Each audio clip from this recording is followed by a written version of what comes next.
Olá para todos! Ser tentado é pecado? Não é pecado.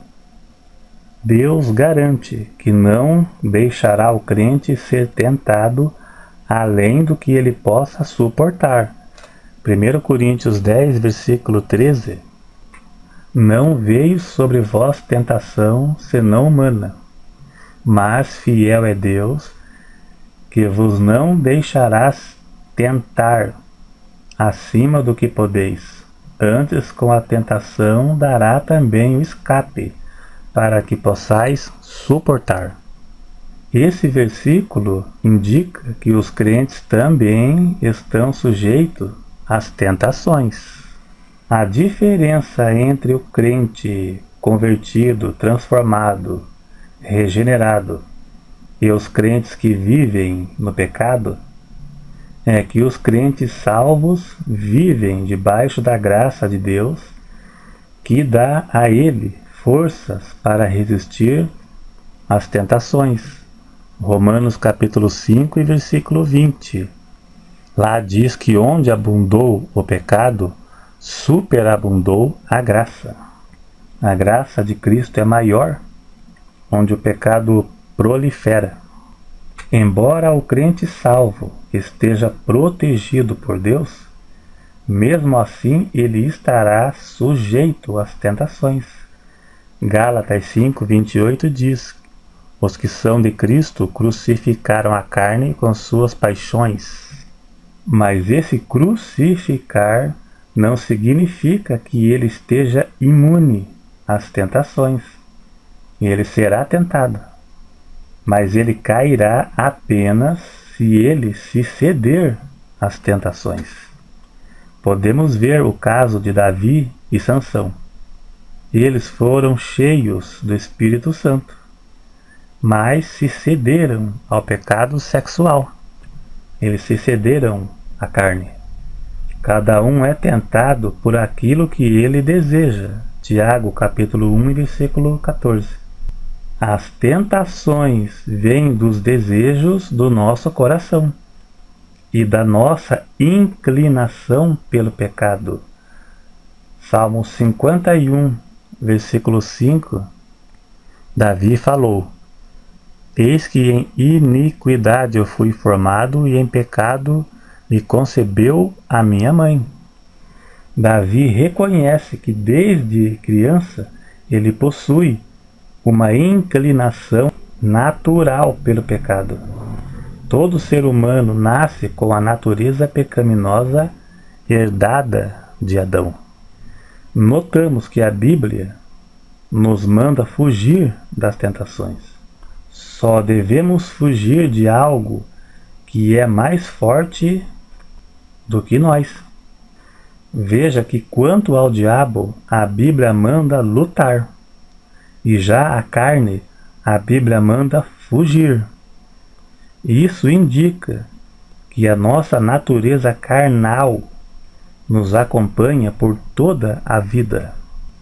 1 Tessalonicenses 5:22 diz: abster de toda aparência do mal, ou seja, fugir da aparência do mal, fugir de tudo aquilo que possa nos levar a pecar. 1 Timóteo 2:22, Paulo aconselhou Timóteo: fugir dos desejos da mocidade. Fugir. 1 Coríntios 6:18, Paulo disse: fugir da prostituição, ou seja, fugir da imoralidade e do pecado sexual. Fugir do pecado. Fugir das tentações, fugir para que não seja tentado. Mateus 26:41 está escrito: vigiai e orai para que não entreis em tentação. Na verdade, o espírito está pronto, mas a carne é fraca. Olha aqui, vigiai, para que não entreis em tentações, porque a carne é fraca. Se não vigiar, poderá cair, como muitos, até mesmo pessoas da Bíblia, caíram. Essa mensagem é para crentes convertidos. Essa parte do versículo que diz que a carne é fraca é muito usado por crentes que vivem no pecado, do tipo, pequei porque a carne é fraca. Eu já vi disso, pessoas argumentando, ah, mas a carne é fraca. Não, isso é desculpa de crentes que vivem no pecado. Embora todo o crente esteja sujeito a pecar, mas o crente fiel a Deus não faz do pecado uma prática habitual. E já o ímpio e o crente mundano peca o tempo todo, pois o pecado faz parte da sua vida. 1 João capítulo 2, versículo 1, está escrito, não pequeis, mas se pecarmos temos um advogado para nos perdoar. O crente fiel, se comete um deslize, ao invés dele usar a desculpa, pequei porque a carne é fraca, ele se humilha a Deus e pede misericórdia, conforme fez Davi, no Salmo 51.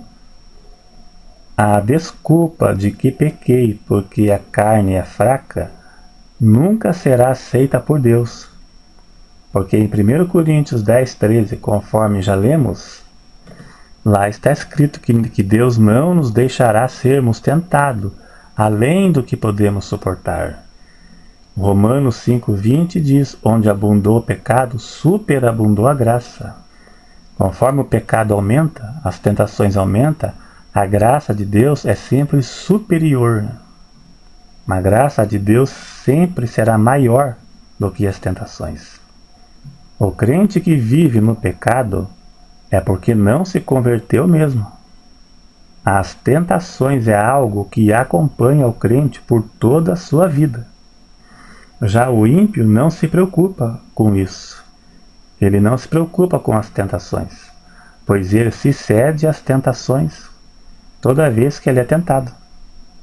E nos dias de hoje em que vivemos, num mundo erotizado, onde as mulheres expõem seu corpo nas ruas, na TV, na internet, causando tentações nas pessoas, causando tentações nos homens, se torna ainda pior as tentações do que nos tempos bíblicos, onde eles não usavam certos tipos de roupas, né?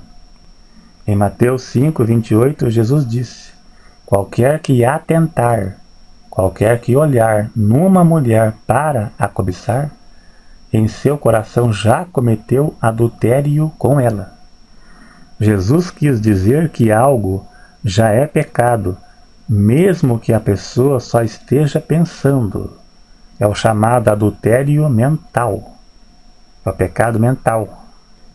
Mas essa cobiça não se refere ao pensamento repentino que pode surgir na mente de uma pessoa, mas se trata de uma cobiça carnal que a pessoa realizaria caso houvesse chance, ou seja, pensamentos cobiçosos e maliciosos aprovados pela pessoa. É isso que nós vemos na rua, homens cobiçando mulheres com roupas que mostram o corpo. Você vê pelo semblante deles que eles estão com pensamentos maliciosos, cobiçosos. É um tipo de pensamento aprovado pela pessoa. Não é um pensamento que pode surgir na mente do crente, que o crente é tentado. Mas ele não vai alimentar pensamentos maliciosos. Ele vai desviar o seu olhar e a sua mente, e não vai sustentar pensamentos maliciosos em sua mente. Esta é a diferença. O crente convertido não pode fazer do pecado uma prática habitual. E já o ímpio não. O ímpio peca. Ele vive no pecado. O pecado faz parte de sua vida. Então é isso aí. Se gostou, clique em gostei. E obrigado a você que está sempre acompanhando o canal, né? Tem muitos seguidores novos que estão surgindo. E obrigado a todos, então, que estão acompanhando. E até o próximo vídeo.